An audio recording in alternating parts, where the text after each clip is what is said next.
सीधी जिले के जनपद पंचायत सिहावल अंतर्गत खोरी पंचायत में सचिव एवं रोजगार सहायक की दबंगई देखने को मिली है, जहां पर सरपंच राजकुमार साहू के ऊपर उन लोगों ने हमला कर दिया है, जिसकी वजह से सरपंच बुरी तरह से घायल हो गया है। वहीं अपने इस शिकायत को लेकर के सरपंच राजकुमार साहू पुलिस अधीक्षक सीधी के पास शिकायती आवेदन पत्र दिया है और न्याय की मांग की है। उसने बताया है कि पूर्व में सचिव एवं रोजगार सहायक के द्वारा किए गए अनियमितता को लेकर कलेक्टर से उसने शिकायत की थी, जिसके रंजिश को लेकर के रोजगार सहायक एवं सचिव ने मारपीट की है। ये एक विवाद हुआ है, सरपंच के साथ जो है कुछ लोगों ने बदतमीजी की है। इसकी शिकायत सरपंच द्वारा की गई है। इसको संज्ञान में लेते हुए आज एफआईआर की गई है। आरोपी की तलाश जारी है। मैं ग्राम पंचायत खोरी सरपंच राजकुमार साहू।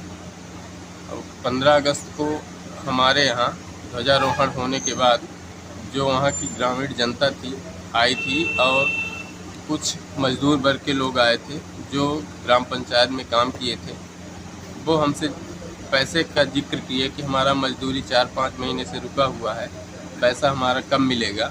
तो हमने बोला सचिव और रोजगार सहायक बैठे हैं, इनसे आप बात कर लीजिए, ये कब तक मास्टर जारी करेंगे, कब पैसा मिलेगा।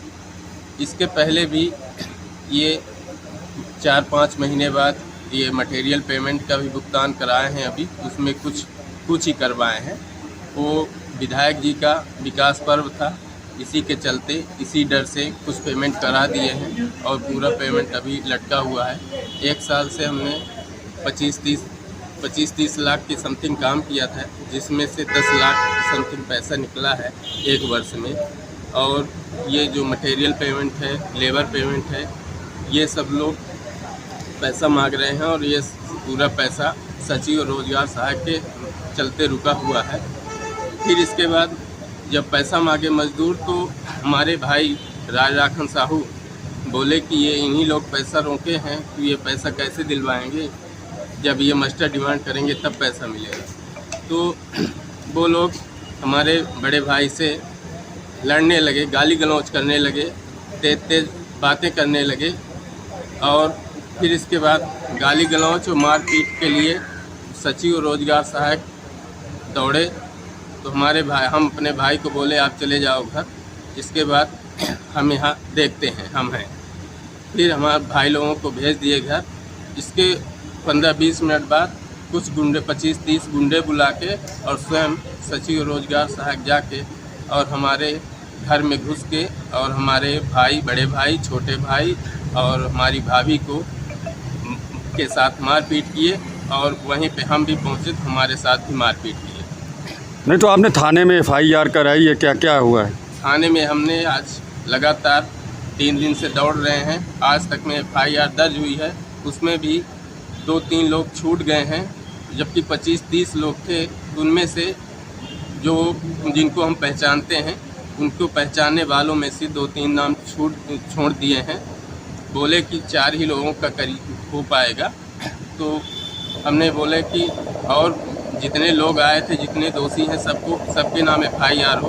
बोले नहीं, ज़्यादा से ज़्यादा 5 लोगों का कर सकते हैं। ऐसा करके और एफआईआर। ये मारपीट किसने की? ये मारपीट सचिव और रोजगार सहायक ने की। नहीं तो सचिव पति और रोजगार सहायक और उनके बुलाए हुए गुंडे ने। नहीं, आपने बताया कि कहीं आवेदन लीक कर दिया जाता है, किनके द्वारा आवेदन थाने से लीक कर दिया जाता है? ये एक रजनीश बघेल और एक अरुण सिंह नाम के एसआई हैं, जिन्होंने जब हमने आवेदन, इसके पहले कई बार हमने आवेदन दे चुका है, 1 वर्ष से यही स्थितियां हैं, तो कई बार आवेदन दे चुका हूं, तो वहां से ये आवेदन मेरा वायरल कर देते हैं। और यहाँ जो कुछ कांग्रेसी पक्ष के लोग हैं जो हमारे आवेदन को वायरल करके और माननीय विधायक केदारनाथ शुक्ला जी को उसमें वायरल करके और कुछ राजनीतिक मुद्दे से बातें उसमें लिखते हैं, जिसका हमने इनको टीआई साहब को और एसपी साहब को और वहाँ विधायक जी को भी हमने मैसेज दे चुका हूँ। इसके पहले आपने जन सुनवाई में भी आपके साथ पब्लिक आई थी जी, समस्या को लेकर, उसको लेकर तो मारपीट नहीं की गई? नहीं, जन सुनवाई के चलते और इसके पहले जांच 2-3 वर्ष से चल रही है, तो वो जांच के चलते इसके 14 अगस्त को 15 अगस्त के एक दिन पहले 14 अगस्त को ये एसडीओ मैडम आई थी कुछ जांच करने के लिए। उसकी इर्षद पूरी तरह से उसी की इर्षा है, और ये जो हम लोग सवाल उठाते हैं कि ऐसा काम क्यों कर रहे हैं आप लोग, तो उसी के चलते ये सब माने इसी सब बातों को लेके इन्होंने विवाद किया है।